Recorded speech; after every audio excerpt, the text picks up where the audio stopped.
A ver, pensemos en esto.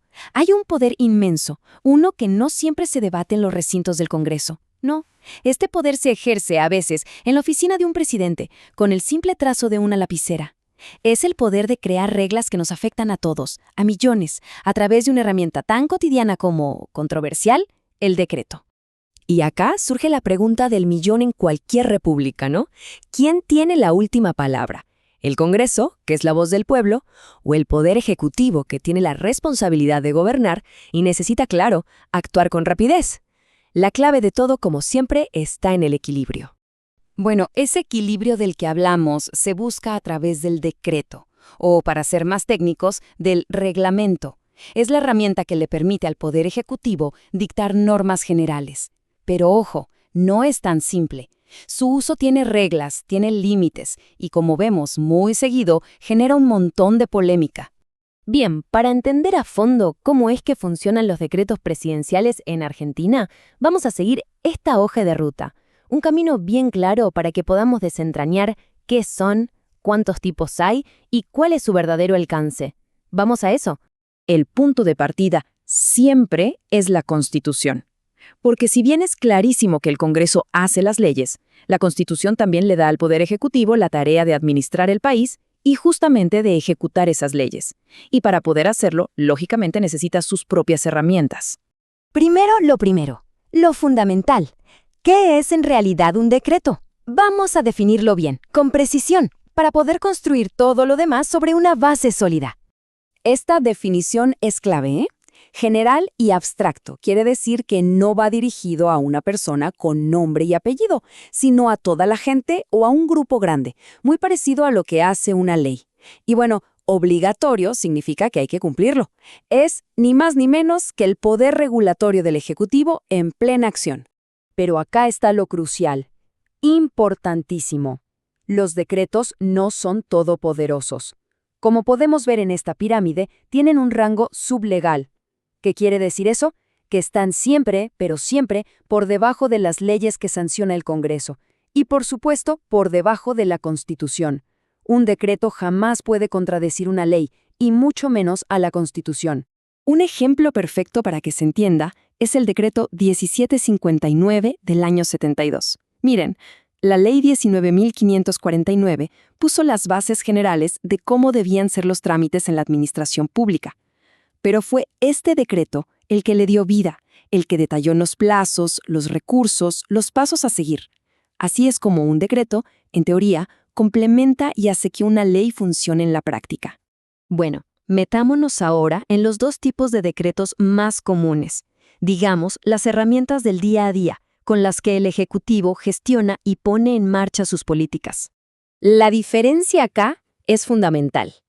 Por un lado, los decretos ejecutivos, los del artículo 99, inciso 2 de la Constitución, son secundarios. O sea, necesitan que exista una ley antes, y su única función es detallarla.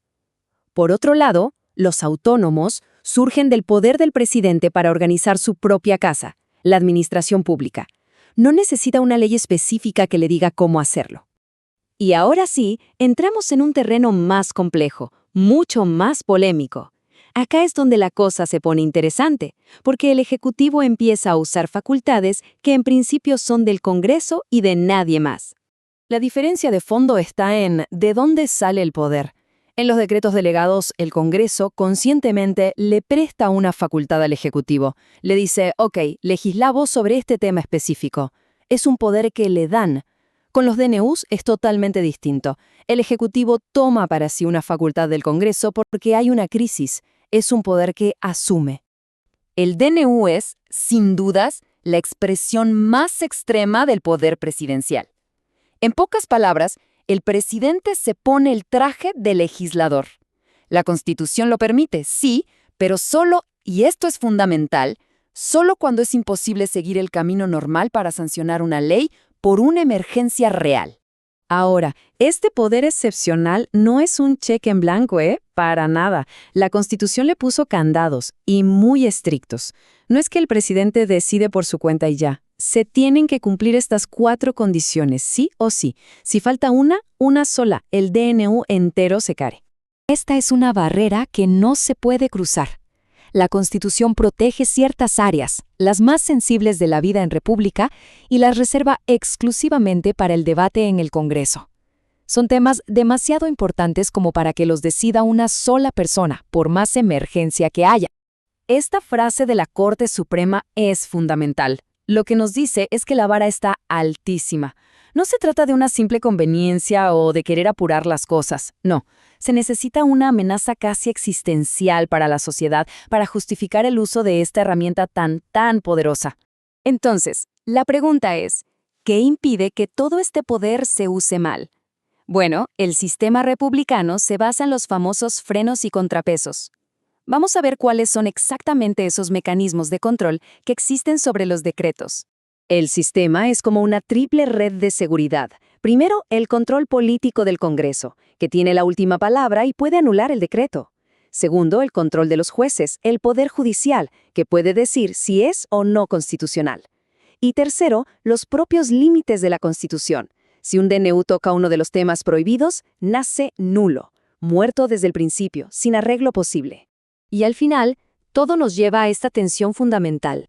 Por un lado, la agilidad que necesita un gobierno para responder a una crisis. Por el otro, el principio democrático que dice que las leyes las tienen que hacer los representantes del pueblo. No hay una respuesta fácil, y el debate sobre dónde poner esa línea es, y seguramente será siempre, una parte central de nuestra vida institucional.